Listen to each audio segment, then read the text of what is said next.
sa programang Kabayan. Yes, magandang umaga po, Sir Danny Benafe, as in, sa mga nakikinig po sa atin. Okay, Magandang thank you. Thank you very much. I saw part of your privilege speech, no? At actually, I have a copy of the speech. Bali, ginawa nito February 9, ha? Supposedly, dahil nga medyo naalarma kayo sa nangyari dyan sa... Ito ay sa municipality ho ng Siroma, di ba? At ito ay dalawang barangay, Barangay Salvacion at Barangay San Ramon, na di umano'y merong mga pumasok na mga agents at nag-take over at ang sabi kasi mga private lands to. Pero bigyan nyo lang kami ng konting linaw. Alam ko, inirefer nyo na ho ito sa Committee on Good Government and Accountability. Tama ho, Congressman? Yes, unang-una maraming salamat sa oportunidad para maging clear po yung ating usapan po ngayon. Okay. Actually, yung sinasabi niyo po na privilege speech noong February 9, noong February 6, we had a public consultation because I had to go there and physically check and consult the people kung ano po nangyayari. Kasi nagtaka lang po kami dahil bigla na lang po na may nagpe-fencing po doon and apparently yung report po sa akin noong February 6 is yung Hello, Congressman. Ako, naputol. Importante na yung kanyang pinapaliwanag, no? Pipilitin ho natin na naghang. Oo. Tinatawagan ho namin si Congressman Arnie Fentebella dahil importante ho ito, lalo na sa mga taga Camarines Sur, na alam ko dyan, specifically dyan sa Barangay Salvacion, Barangay San Ramon, sa Siruma, 4th District ng Camarines Sur. Okay, pwede na? Congressman Arnie, wala ho kayo signal. Sorry po, medyo mahina po yung signal po natin dito. So, sa remote area po tayo. Okay, no? so bali February 6, binabanggit nyo, nagkaroon na kayo ng consultation. Ano nangyari doon? Public consultation. Sa public consultation, doon ko po mismo na nagtanong dahil nung nagfe-fencing po doon, ayaw po magsabi ng pangalan. Okay. So, ako mismo pumunta po sa barracks kung saan po may mga nautusan na mag-fencing para itanong. Nako, naghang na naman. Oo. Baka pwede sa telepono na lang natin siya kung pero importante kasi yung may Zoom may video siya para nakikita rin yung expression no.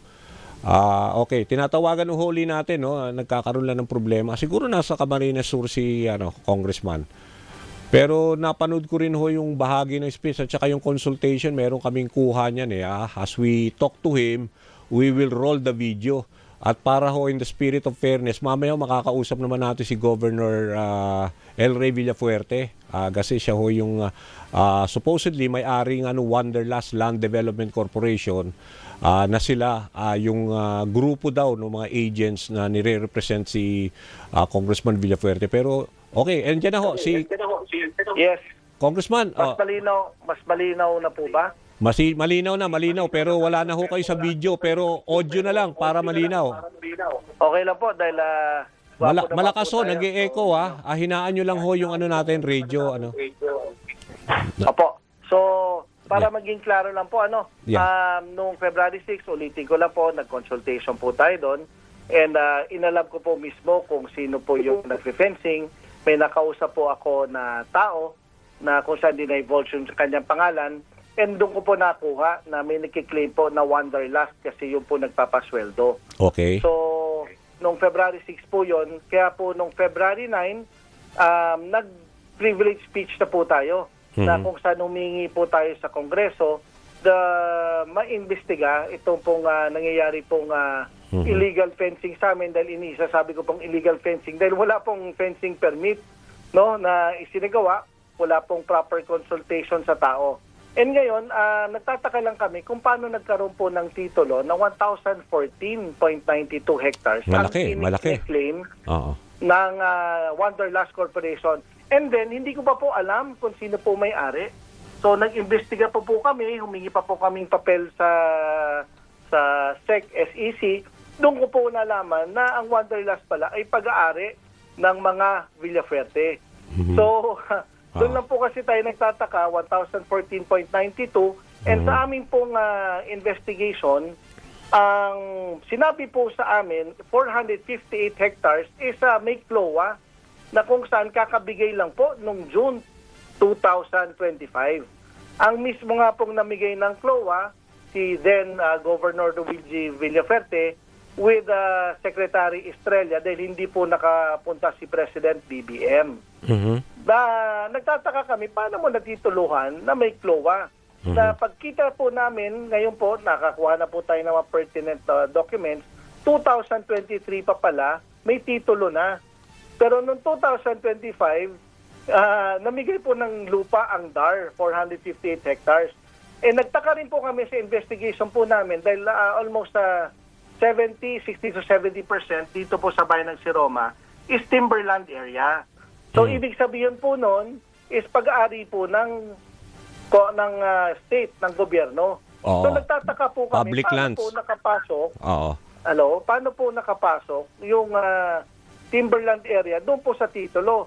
And ang initial investigation po ng DNR, 341.07 hectares ay timberland area na nakapasok rin po doon sa tahawak ng titulo ng mga Villaferte. And 136.53 hectares ang nakalagay po doon water. So pati po dagat na tituluhan.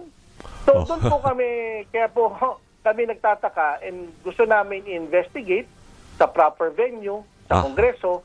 Because kailangan po siguro natin paigtingin pa, lalo na mga polisiya, ng mga ahensya, lalo na ng Register of Deeds, na bakit sila nag-issue ng title na una, timberland area and may CLOA.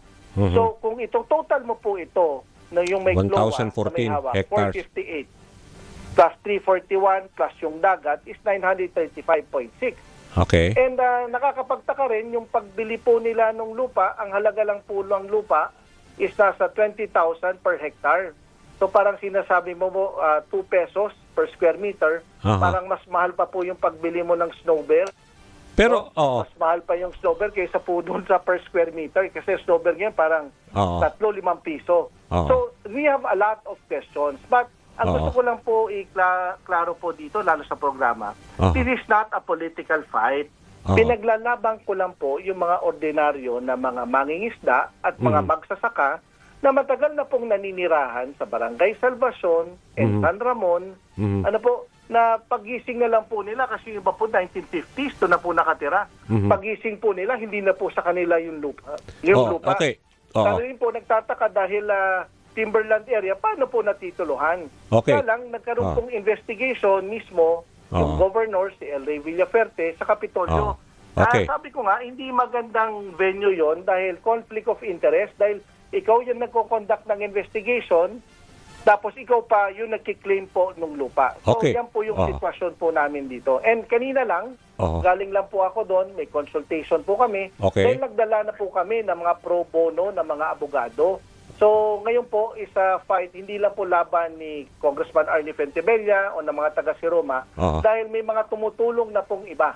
And narinig nyo naman po sa privilege speech po natin na mismong si dating DOJ Secretary, Senator, now Congresswoman Laila De Lima, is willing to help me to clarify this matter, especially to defend lalo na yung mga ordinaryong magsasaka, ordinaryong mga mangingisda dito po sa Barangay Salvacion, Barangay Samon, dito po sa municipality ng Siroma. Congressman, para lang malinaw lang at medyo mahaba na rin kasi yung oras. No? Anyway, ang questionin lang muna natin, yung 458 hectares na covered nitong CLOA, itong Certificates of Land Ownership Awards na dapat meron na may mga may-ari na nito, 'di ba? Pero supposedly tinake over ng Wanderlust. Sabi nyo, for now bibigyan din natin ng pagkakataon mamaya si Governor. Pero sabi nyo, ito ho ay kinu-question na rin at tumutulong na rin ho si Congressman Laila De Lima. Pero ano ho bang update doon sa government on accountability, yung good government and accountability ho? Ito ho ba ay iimbestigahan din ho sa Kongreso? Well, after po ng privilege speech, mag-uusap-usap po ang Committee on Rules. Then i-refer po yan sa proper committee. And nakiusap rin po tayo kay Majority Leader Sandro Marcos, kay Speaker Bojidi, dahil may political name na involved.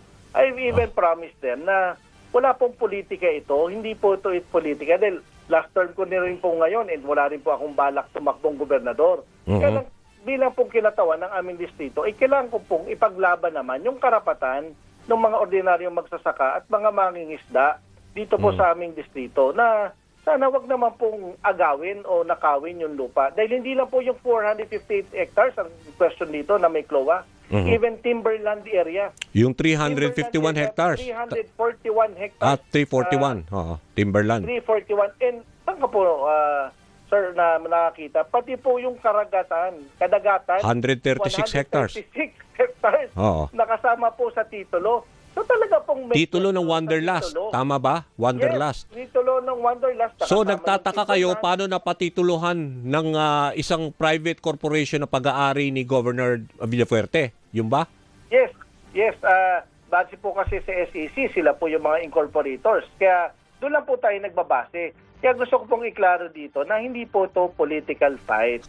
Tumatayo lang po ako para pa ipaglaban kasi saan ka naman po nakakita na matituluhan mo pati dagat, may titulo? Parang napaka-imposible. Tapos 5 tao lang may-ari ng 1,000 hectares. Hindi po ba na-carp yan? Di ba may carp po tayo? Tayo nga may limitation hanggang 5 hectares lang. Ito, 5 tao, 1,000 hectares ang pag-aari. Magkano ang bili? 20,000 per hectare? 2 piso lang po yun per square meter. Sabi ko sa inyo, mas mahal pa yung pagbili ng snow bear. No, so yun lang po yung mga question po natin. Dahil pinaglalabang ko lang po yung mga ordinaryong magsasaka at mga ordinaryo pong na mangingisda sa aming pong lugar. Yan lang po yung issue. Wala na pong iba. Sige po. Nagtaka lang po kami na dahil nag-imbestiga mismo yung gobernador sa Kapitolyo, iniimbestiga niya sarili niya. So, pangit po na gagamitin natin yung poder natin na para po sa pangsariling interes. So, sige. Yun lang po yung tinatayuan po natin. Sige, makikibalita na lang kami whatever will be happening in the lower house regarding sa investigation. Anyway, maraming salamat Congressman Arnie Fuentebella. Yes, maraming salamat po sa oportunidad. Thank you po. Okay, yan si Congressman Arnie Fuentebella, 4th District ng Camarines Sur. Okay, para balanse ang ating diskusyon, nasa linya na ng telepono si Governor El Rey Villafuerte ng Camarines Sur. Gov, good morning si Danny Buenafe sa Kabayan.